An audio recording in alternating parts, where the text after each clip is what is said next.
Shalom Bapak Ibu, saudara-saudara yang terkasih dalam nama Tuhan. Selamat hari Minggu untuk kita semua. Dan saya bersyukur kepada Tuhan, hari ini kita akan bersama-sama kembali untuk merenungkan firman Tuhan. Sebelumnya saya mengajak kita untuk berdoa. Kita berdoa. Damai sejahtera Allah yang melampaui segala akal, itulah yang memelihara hati dan pikiranmu dalam Kristus Yesus Tuhan. Amin. Bapak Ibu, saudara-saudara yang terkasih dalam nama Tuhan, firman Tuhan bagi kita saya bacakan dari Injil Matius pada pasalnya yang ke-9 ayat 27 sampai dengan ayat 31. Injil Matius pasal 9 ayat 27 sampai dengan 31 dengan judul perikop Lembaga Kitab Indonesia, Yesus menyembuhkan mata 2 orang buta. Firman Tuhan. Ketika Yesus meneruskan perjalanannya dari sana, 2 orang buta mengikutinya sambil berseru-seru dan berkata, "Kasihanilah kami, hai anak Daud." Setelah Yesus masuk ke dalam sebuah rumah, datanglah kedua orang buta itu kepadanya. Dan Yesus berkata kepada mereka, "Percayakah kamu bahwa aku dapat melakukannya?" Mereka menjawab, "Ya Tuhan, kami percaya." Lalu Yesus menjamah mata mereka sambil berkata, "Jadilah kepadamu menurut imanmu." Maka meleklah mata mereka. Dan Yesus pun dengan tegas berpesan kepada mereka, katanya, "Jagalah supaya jangan seorang pun mengetahui hal ini." Tetapi mereka keluar dan memasukkan dia ke seluruh daerah itu.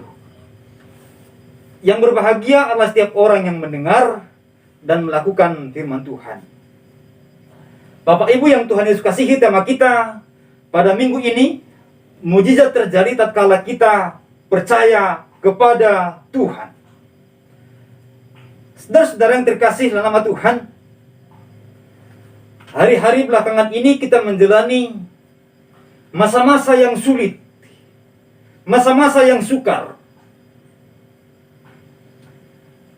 Beberapa tahun belakangan, dunia global atau dunia pada umumnya mengalami berbagai macam tantangan. Baik tantangan dari sisi kesehatan, juga tantangan dari sisi ekonomi, pekerjaan, dan berbagai macam hal lainnya. Saudara-saudara yang terkasih nama Tuhan, setiap tahun akan ada nama penyakit baru. Itu sudah terjadi dalam beberapa tahun belakangan ini. Ada jenis penyakit yang baru yang dulu kita tidak kenal. Kaget bahwa penyakit itu ada dan bersyukur kalau langsung ada obatnya.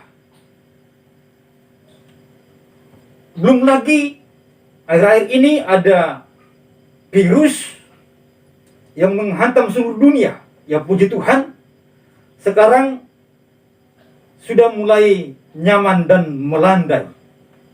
Tetapi kita harus akui dampaknya masih besar terhadap ekonomi kita, terhadap pekerjaan-pekerjaan anak-anak Tuhan, karena banyak perusahaan yang gulung tikar dan lain sebagainya.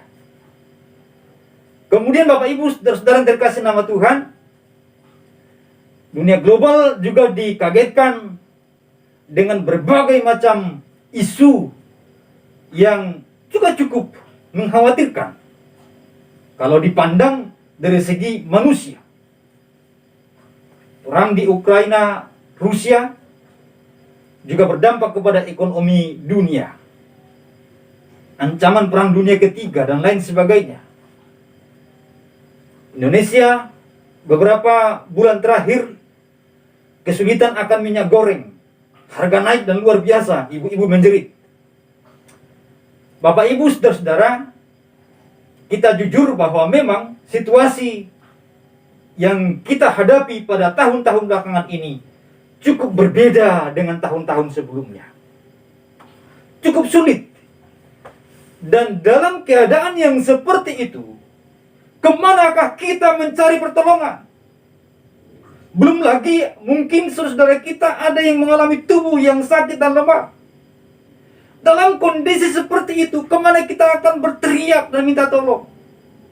Saudara, nats ini menjelaskan kepada kita bahwa ada dua orang yang sedang dalam kesulitan yang luar biasa. Bahwa ketika seorang telah kehilangan penglihatannya atau tidak bisa melihat, maka itu adalah hal yang paling sukar.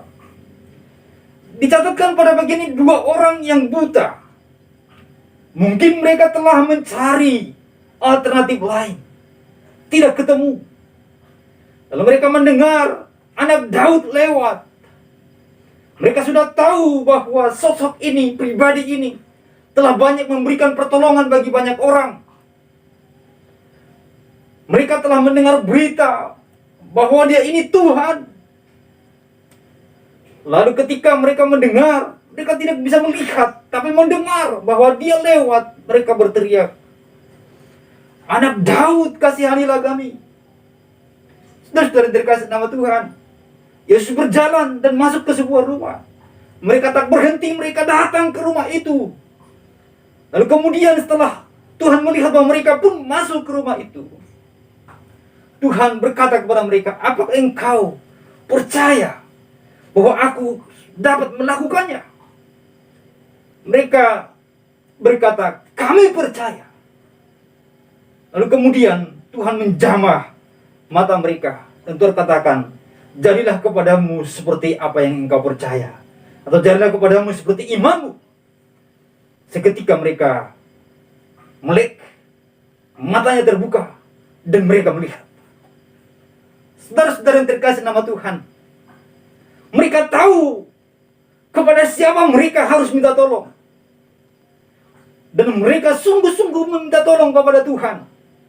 Mereka jujur bahwa mereka butuh Tuhan dalam kehidupan ini. Mereka jujur kepada Tuhan sendiri bahwa mereka butuh pertolongannya. Mereka jujur bahwa mereka percaya Dia sanggup menyembuhkan mereka. Mereka pun jujur kepada diri sendiri bahwa saya membutuhkan Tuhan, saya tidak mampu lagi. Mereka datang dan mengiring Tuhan sampai ke rumah itu untuk mendapatkan pertolongan Tuhan. Mereka tak berhenti. Mereka masuk. Saudara-saudara yang terkasih nama Tuhan, dibutuhkan suatu kebulatan tekad. Iman tanpa langkah atau fakta nyata untuk dikerjakan, itu bukan iman, tapi angan-angan. Saudara-saudara yang terkasih nama Tuhan, orang ini percaya dan mereka datang kepada Tuhan. Mereka percaya bukan karena mereka sudah disembuhkan, tapi mereka belum disembuhkan, mereka sudah percaya. Itu adalah hal yang luar biasa.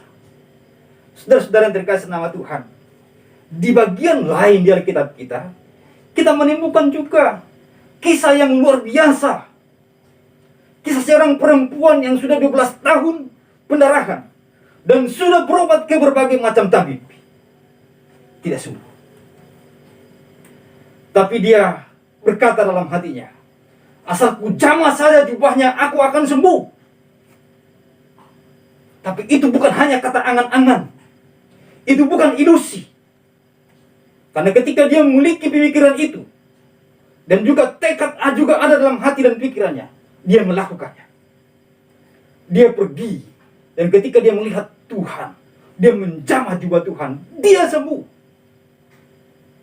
Itu adalah iman yang bertindak, bukan iman yang vakum.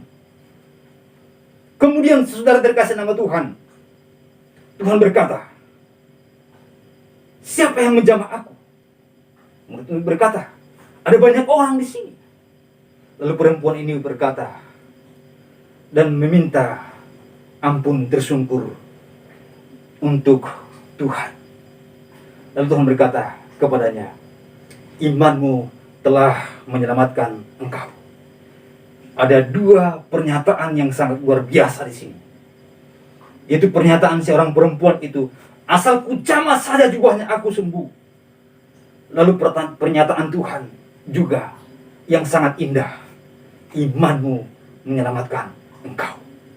Bapak, Ibu, saudara-saudara yang terkasih nama Tuhan, sebenarnya dua kisah ini hampir sama saja, yaitu sama-sama memiliki iman dan memiliki tindakan. Terus sama-sama mengalami kejujuran dan juga memiliki iman yang kuat yang tak tergoyahkan. Iman yang sungguh kepada Tuhan. Lalu hasilnya kesembuhan didapatkan. Saudara-saudara yang terkasih nama Tuhan, ayat ini berbicara kepada kita, percayakah engkau? Kata percaya pada bagian ini saya baca melalui kamus bahasa Yunani atau Analytical Greek Lexicon. Di sana ternyata kata percaya memiliki beberapa arti. Yang pertama adalah pistis, yaitu yang pertama dari kata ini disebut dengan satu pengertian dalam bahasa Inggris, faith. Iman atau percaya dengan segenap hati. Dia percaya dengan sungguh-sungguh, bukan hanya di bibir, tapi percaya dengan segenap hati.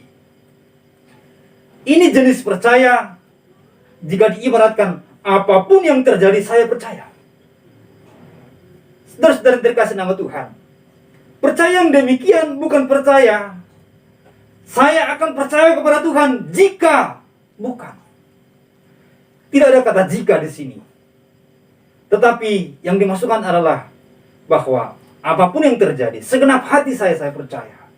Ini terjadi ketika Tuhan menjamah hati seseorang, maka dia akan percaya dengan sepenuh hati. Saudara-saudara terkasih nama Tuhan, lihatlah dua orang buta ini. Mereka percaya bukan ketika mereka telah disembuhkan. Mereka percaya sebelum mereka disembuhkan, lalu mereka benar-benar disembuhkan. Sekarang banyak orang yang keliru. Banyak orang meminta kesembuhan kepada Tuhan dengan nada yang mengancam, dengan berkata, Tuhan, jika engkau menyembuhkan saya, maka saya akan percaya kepadamu. Sebagian lagi berkata, Tuhan, jika engkau memulihkan ekonomi saya, maka saya akan percaya kepadamu. Hei, saudara yang terkasih, saya mau sampaikan kepada Anda tidak sembuh pun di hadapan Tuhan. Tuhan tidak rugi, tapi Anda rugi. Karena kesempatan Anda hilang. Yang seharusnya Anda disembuhkan, yang seharusnya Anda mendapatkan pemulihan, yang lebih besar lagi, yang seharusnya Anda diselamatkan, tapi akhirnya terabaikan, jadi hilang. Bukan Tuhan tidak sayang kepada saudara, tetapi karena saudara salah dalam berpersepsi, saudara membuat Tuhan seolah-olah di bawah kaki saudara. Seharusnya Tuhan itu di atas, yang mulia. Apapun yang Tuhan buat itu baik dan benar. Jadi seperti dua orang buta ini, mereka percaya bahkan ketika mereka belum disembuhkan. Itulah hakikat iman, yaitu percaya sebelum melihat. Saudara-saudara yang terkasih nama Tuhan, hari ini saya mau sampaikan kepada kita, jika kita ingin melihat mujizat Tuhan, percayalah kepadanya dengan segenap hatimu. Bukan hanya percaya di bibir, tapi percaya dengan segenap hati kita. Dan tentunya percaya yang demikian akan teraplikasi dalam perbuatan nyata kita. Sama seperti dua orang buta ini. Ketika mereka percaya dengan sungguh-sungguh kepada Tuhan dengan segenap hati mereka, maka mereka datang ke rumah itu. Dan mereka mengikut Tuhan, mendengarkan suara Tuhan, dan mengikuti Tuhan. Meresponi apa yang Tuhan mau. Dan apa yang terjadi, mereka disembuhkan. Jika engkau ingin sembuh hari ini, lakukan hal yang sama. Yang kedua yang kita temukan dari ayat ini adalah, percayakah engkau, kata pistis atau pisteuo, ini juga berbicara tentang firm conviction, yaitu tak tergoyahkan. Walaupun langit dan bumi akan runtuh, dia tetap Tuhan saya. Kira-kira demikianlah iman yang hebat. Walaupun apa yang terjadi, saya tetap milik Tuhan. Saya akan tetap di dalam Dia. Saudara-saudara yang terkasih nama Tuhan, lihatlah apa yang dialami oleh Ayub. Apapun yang terjadi, dia tetap di dalam Tuhan. Akhirnya apa yang terjadi? Mujizat terjadi. Pemulihan terjadi dalam kehidupannya. Di akhir kisah Ayub kita menemukan hal yang sangat luar biasa. Di awal-awal begitu parah, begitu mengerikan, tetapi dia memiliki iman yang tak tergoyahkan. Firm conviction. Saudara-saudara yang terkasih nama Tuhan, walaupun aku hari ini kekurangan, tapi aku percaya Tuhan peliharaku. Walaupun hari ini aku sakit, tapi aku percaya bahwa Tuhan akan menyembuhkanku. Walaupun hari ini aku susah, tapi aku percaya Tuhan akan menghiburkanku. Itulah iman yang tak tergoyahkan. Karena si iblis mencoba menggoyahkan imanmu dengan berbagai macam cara. Tetapi ketika engkau memiliki iman yang tak tergoyahkan, engkau akan melihat mujizat yang besar. Pertolongan Tuhan yang sangat luar biasa. Jika engkau percayakan hal itu, lakukanlah firman Tuhan ini dalam kesempatan ini pula. Jangan menunda waktu. Kemudian, ketika Tuhan berkata kepada mereka, apakah engkau percaya aku dapat melakukannya? Kata percaya yang dimaksud adalah honesty. Ada kejujuran. Jujur terhadap diri sendiri. Terutama jujur kepada Allah. Jujur kepada Allah bahwa aku tak mampu hidup tanpa Tuhan. Bahwa aku butuh Tuhan. Demikian dua orang ini. Mereka jujur bahwa mereka butuh Tuhan. Anak Daud, kasihanilah kami. Oh, mereka tidak berkata, saya tidak peduli siapapun yang lewat, karena saya masih punya uang untuk berobat. Berobat ke Singapura, berobat ke Thailand, ke Tiongkok, dan lain sebagainya. Tidak. Mereka berseru, saya butuh Tuhan. Engkau yang sanggup menolong saya. Dan Tuhan pun menyembuhkan dia. Ada kejujuran akan kelemahan. Ada pengenalan akan diri. Itulah kejujuran. Jujur terhadap Allah. Bahwa aku ini buatan tangannya. Dari debu. Sebagai makhluk yang lemah. Tapi aku akan kuat. Jika aku berserah kepada Tuhan. Saudara-saudara yang terkasih nama Tuhan. Jadi kata percaya yang dimaksud atau kata iman yang dimaksud, di sana ada kejujuran. Dan kejujuran itu adalah kejujuran kepada Allah, kepada diri sendiri dan juga kepada sesama. Kemudian Bapak Ibu saudara-saudara terkasih nama Tuhan, kata percaya yang dimaksud adalah ada integriti di dalamnya. Integritas. Kata integriti itu dari kata integer, yaitu utuh, bulat, tanpa berpecah-pecah, tanpa membaur, tetapi dia tetap utuh, tetap sama. Kemarin dia Kristen yang setia, hari ini Kristen yang setia, besok pun Kristen yang setia. Di pagi hari dia Kristen yang setia, di malam hari pun dia Kristen yang setia. Di gereja dia adalah yang setia, maka di tempat pekerjaan umum pun dia tetap setia. Dan di mana-mana dia menunjukkan identitasnya yang sama, yaitu anak Tuhan. Identitas itu akan terlihat dari perbuatan kita, dari perkataan kita, dari tingkah laku hidup kita.